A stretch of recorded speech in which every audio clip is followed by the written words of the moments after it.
Within the REI-Wise investment analysis platform, there are 5 different types of loans and up to 3 loans on each property. To set up your loan, go to the Financials tab. In the middle of your page, you will see the loan details. First, enter your down payment, and the debt amount will automatically change. You may then enter in the amortization, the interest rate. You can also select to compound your loan on a monthly basis, such as a USA standard loan, or semi-annually, which is typical in Canada. You can then add loan origination points and closing costs. Once you hit calculate, your monthly payment will be automatically calculated. By default, your loan type will be fixed. There are 5 different loan types: fixed, interest only, balloon, adjustable, and assumed. Each loan type will change the screen view and provide new data fields.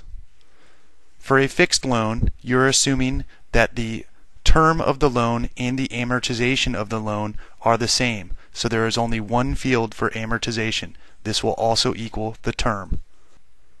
If we select our second type of loan, interest only, you will see our screen change. As an interest only loan is not amortized over a certain period of years. The amortization field will equal the term of the loan. If you have a 10-year interest-only loan, please enter a value of 10 for amortization. When you hit calculate, your monthly payment will only be calculated off of the interest-only payments. The next loan type is a balloon payment. A balloon payment is when your amortization and your term are different. An example of this is if you have a 30-year amortized loan that is due in 10 years. Here you need to place in your amortization schedule in the amortization years, and then you need to put a balloon payment year value for the year in which that loan is due. I then hit calculate, and it will calculate my monthly payment. This will carry through my loan through 10 years.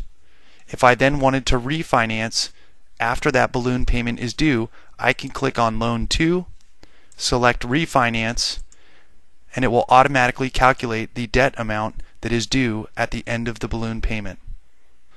On the refinance, you cannot have a cash out loan. It will be a full refinance for the amount that is due, and you can set up the new amortization schedule and the new interest rate.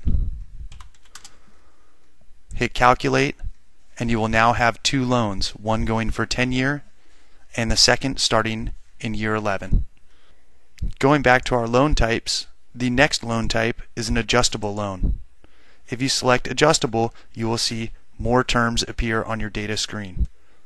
The 4 new data fields are the years before the first adjustment, years between adjustments, the expected adjusted amount, and the cap for the interest rate. If we have a 3-year fixed loan that then revolves to an adjustable, we need to place a value of 3 for the years before the first adjustment. Then if the loan adjusts each individual year, we need to place a value of 1 so that it knows to adjust each and every year. You then need to enter in the amount of the expected interest rate adjustment. Here I'll say that it goes up 1 point. We can then also cap our interest rate.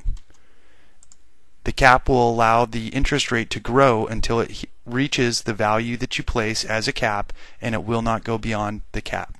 We can next hit calculate, and it will provide our monthly payment.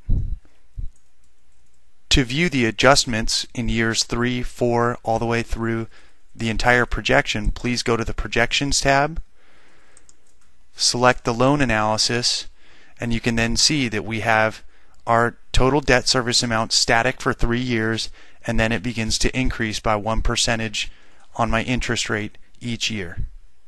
Going back to our loan types, the last loan type is an assumption. If we have an assumption, our new borrower is taking over the existing debt on the property.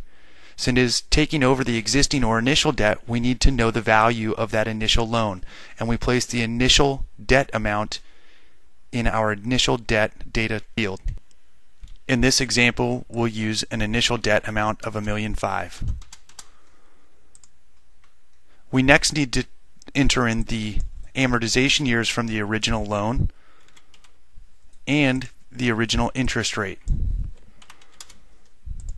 Next, we need to enter in the month that we are assuming the loan, which is now. If this loan has been in place for 5 years, we would then want to put in assumed month of 60. Once we have the values for the initial debt, the amortization, interest rate, and the month that we are assuming the loan, we can hit calculate, and it will automatically calculate the current debt amount and the payment. This is important. As we go to our projections tab, we will be picking up the loan in month 61 and not month 1. This allows us to be on the correct amortization schedule for our new buyer.